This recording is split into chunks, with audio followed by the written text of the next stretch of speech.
And so the process of anticipation, after that we begin to get frustrated because we have anticipated a move of God for so long in our life. I believe that I am talking to some people of God here today that you are frustrated. You are so frustrated because you feel like that life has not dealt you a fair hand. You feel like that you should be further along in life than what you are. Oh, I know I'm in the house now. You feel like you should have more than what you have right now. You feel like that you should have a good man in your life by now. You feel like that you should have a stable job by now. You feel like that you should not be 40 years old and still renting an apartment. You feel like that you should have finished school by now. You feel like that you should be able to provide more for your children than you can now. You feel like that you should be driving better than you're driving now. You feel like you shouldn't be 35 and still riding a bicycle to work. You feel like you should not be 40 years old catching public transportation. You feel like you've been on food stamps for 10 years. You feel like you've been in the welfare system your whole life. You feel like that surely if God was going to move, that he would have moved by now.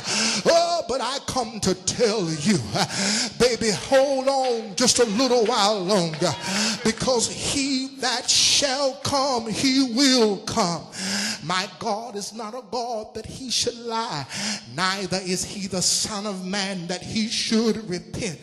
I know your situation looks jacked up right now, but my question is there anything too hard for God?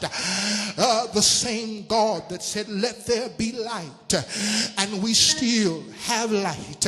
The same God that set the sun and the moon on its axles. The same God that separated the heavens from the sea. The same God that created the birds and the bees. The same God that made the leaves on the trees. The same God that told everything to operate within its capacity, and everything that he spoke and told what to do is still doing what he told to do. The sun is still giving light by day, and the moon is still giving light by night. And I come to tell you that he's the same yesterday, today, tomorrow, and forevermore. Look at somebody and ask them the question, is there anything too hard for God? Put your hands together and give God a praise in here. Give me about 3 more minutes and I'm going to bail out. So they got frustrated, and in their frustration, they moved in desperation. Sarah now is frustrated because she cannot give this man a son to carry on his legacy. Now, watch this, people of God, and I'm almost through. Many of you, you are operating in a state of frustration. It is because your hope has been broken, and so now you begin to think irrationally and you begin to move out of your frustrated attitude. And this is why you are doing things that are not godly. This is why you have tried to take matters into your own hands. This is why you cheat on your income tax. This is why you sell stuff that you shouldn't be selling. This is why you do things that you shouldn't be doing. It is because you believe that you have to circumvent the plan of God for your life. You believe that now you have to do it yourself. This is why you will deal with a drop-by lover that will drop by every now and then, and you know that he has a wife at home. He'll drop by and give you a little love along with a few dollars, and you feel like that's all you are worth. This is why, brothers, if I could flip the script, because you don't think that you can find a good woman, this is why you will slip, dip, duck, and dodge with a married woman. It is because you have become frustrated and you have begun to act irrational, but I've made up in my mind that it doesn't matter how long I feel like preaching in here. It doesn't matter how long I have to wait. I heard Job say, all the days of my appointed time will I wait until my change come. It may not come this week, mother. It may not come next week, but you can rest assured I'll be holding on and waiting on my change. Somebody say yes. Somebody shout glory. Put your hands together and give God a praise in here.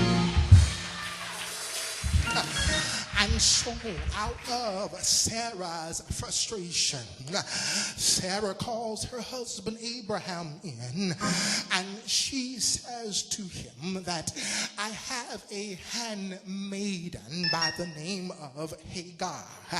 And she says, since I cannot produce Abraham, I want you to go and lay with Hagar, and maybe, that's drama, ain't it?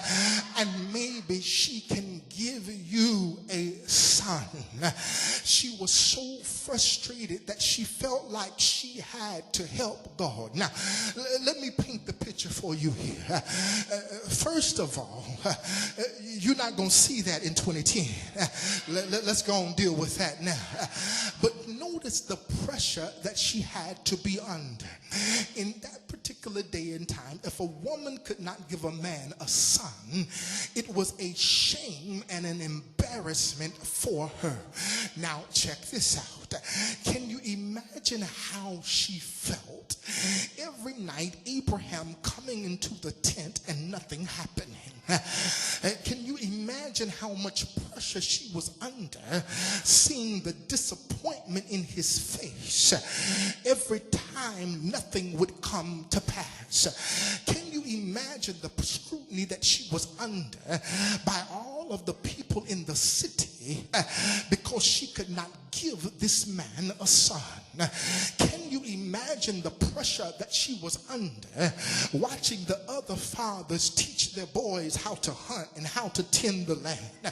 Can you imagine the pressure that she was under seeing the other fathers out playing with their boys, and Abraham being a man having to walk amongst other men, but he did not have a son? And if that was not enough pressure, having to look into Abraham's eyes every day, oh brothers, don't mistake it. A woman can tell when you are not pleased with her. You never have to open your mouth, but she can look into your eyes and tell whether your heart has left her. She can feel it radiating from your spirit. She don't have to find no letter. She don't have to find no phone number. She don't have to smell no perfume. All she has to do is look at you, and she can tell by the way you used to hold her and the way you hold her now. She can tell when something is going on. Or if I got a witness in here, give God a praise in the house.